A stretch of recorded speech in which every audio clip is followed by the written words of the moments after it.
So you're looking to get into vintage bikes, or perhaps you're looking into just getting your first bike. Well, here are 5 beginner vintage motorcycles that will impress you whether you're trying to get your first vintage bike or your first bike, period. These are going to be great bikes that can be easily found, easily worked on, and semi-affordable. When it comes to getting your first vintage bike, there are a lot of things you have to consider, and I highly recommend you buy a nice example when you're getting to your first bike. The reason for this is you can simply maintain and learn about the bikes as time goes on. With vintage bikes, things will age, things will go wrong, and you have the opportunity to fix those with the bike that you buy. And then getting into your second one, you can get into more of a project bike that you can spend more time and dedicate more time to learning advanced skills. The following 5 vintage bikes are not only going to be affordable, but they're going to be very reliable, parts are going to be easy to find, and the bikes themselves are going to be very easy to find on any used market platform. Getting right into it, the very first bike I recommend is the Honda CB500 or the CB550. The CB500 is the earlier version of the CB550. Both of these are 4 cylinders, smaller version of the legendary CB750. The CB750 is a very heavy bike, but it's also a pretty expensive bike because of the legendary prowess it has, being the first ever super bike, and they're getting harder to find, and they're not really affordable for someone getting into this world. But the CB500 and CB550 can be found for less than $2,500 in fantastic running condition in almost all original form. You get a 550 4-cylinder with a single overhead cam that is insanely reliable and will never leave you stranded if properly maintained. On top of that, information about servicing the bikes, fixing them, and as well as restoring them is widely available, along with all of the parts that you would need to rebuild such an engine, rebuild the carburetors, or any other miscellaneous things that could go wrong. But most likely you'll never have to open the engine of the CB500 or 550 because it's a Honda. And Honda has one thing going for them, and that is their insane high quality as well as bulletproof reliability. One thing to watch out for in these bikes are the exhaust pipes. If you can find a bike with original pipes like my bike does, well, you'll be in luck, but chances are that you're not going to find a bike that clean. It is a little bit of a smaller bike, but if you're 6 foot under, you should be more than comfortable on it, and even if you're a little bit taller, the bike still shouldn't be too big for you. Getting into the second bike that I recommend, going from 4 cylinders to 2 cylinders, it is the Yamaha XS650. It packs a little bit more punch than the CB550 does, as well as having a little bit more rawness to it and more road feel. This bike isn't the best beginner bike to learn on, but it's definitely not impossible. It has a disc brake, electric start, but I highly recommend you get a later special model, especially if it's your first time getting into them.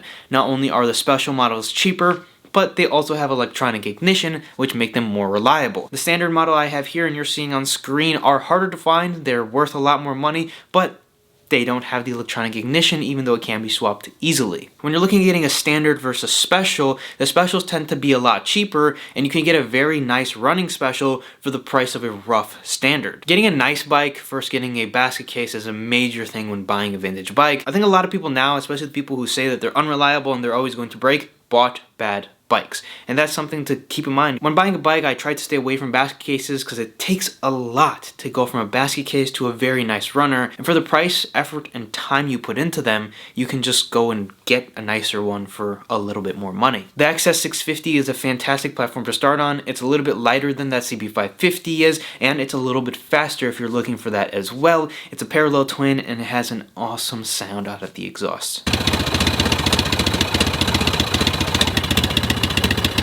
Before we go into the third bike, I actually own 4 of the 5 bikes on this list, and I'm going to leave my videos down in the description down below, as well as a video that you should watch of things to know before buying a vintage bike. The third bike on this list is the Suzuki GS550. I bought a GS550 earlier this year, and I found it to be an incredible machine. Just like the CB550, the GS550 has a 4-cylinder 500cc engine, but the Suzuki has dual overhead cams and almost 50 horsepower, and it packs way more of a punch than the Honda does. The quality won't be up to a Honda, but it still has Japanese reliability on its side, parts are available, and it's a very nice machine. Now the quality difference comes with one thing, and that's a cheaper price tag. The GS550 is a little outshadowed by a lot of other models from this time, and it came later, so you can pick up a nice GS550 for a very nice price. The GS550 punches way above its class, and I can actually compare it to my CB750 with a single overhead cam. It's lightweight, it's nimble, it's fun, and getting it into the RPM, it is a quick bike, and this one actually has a 6-speed instead of a 5-speed that the CB550 does. One thing to mention is these bikes tend to sit on the market for extended periods on time, so if you buy one, it's a great thing because you can probably get a really good deal on one, but going to sell it, it's going to take a while to sell one of these bikes because they're not quite as desirable like I was saying before. Moving on to the fourth bike of this list, this is the only non-Japanese bike, and it's the Royal Enfield Bullet. They came in a 350 and a 500. This one is borderline classic, and let me tell you why. Now, Royal Enfield actually ended up going bankrupt in the 70s, but they started producing bikes in India, then the Indian company started making bikes for the US in the late 90s, but the design is still from the late 50s. So this is technically still a vintage bike, even though it was made only about 20 years ago. These bikes haven't got 50 plus years old yet, and they're fairly new. All the rubber, seals, the tanks, and everything that goes along with that are still in very nice condition. The other thing is they're still a pre-unit construction, they still have drum brakes, so you still get a lot of that nostalgia factor that you're looking for in a vintage bike. And because they made these bikes in India for so long, there are a ton of parts. And then on top of everything, they're very easy to service. The only downside of the Royal Enfield Bullet is that it's a little bit slower. You're not going to be able to get the bike going super fast, but it's a fantastic rider to just put around town. Especially if you're just getting into bikes, it's a fantastic way to learn the basic controls on a bike that isn't too intimidating. It is a heavier bike on the other hand, and it is a little harder to kick over if you get the bikes that are pre-2003. My bike is an 03, the first year fitted with electric start, and the Bullet is one of those bikes, unlike the bike behind me, that doesn't have auto decompression, so you have to kick it over properly, so it's best to get a 2003 bike or newer. Now, they did update them and they kind of lost a little bit of the character around 2008, so there's a very few years you can get them, but they're easily available and they're not too expensive. Now, last bike on this list is another Honda. Honda just makes some of the best bikes, period, and a lot of these early Hondas from the 70s you can get for insane deals. And another one of those bikes is the CB350,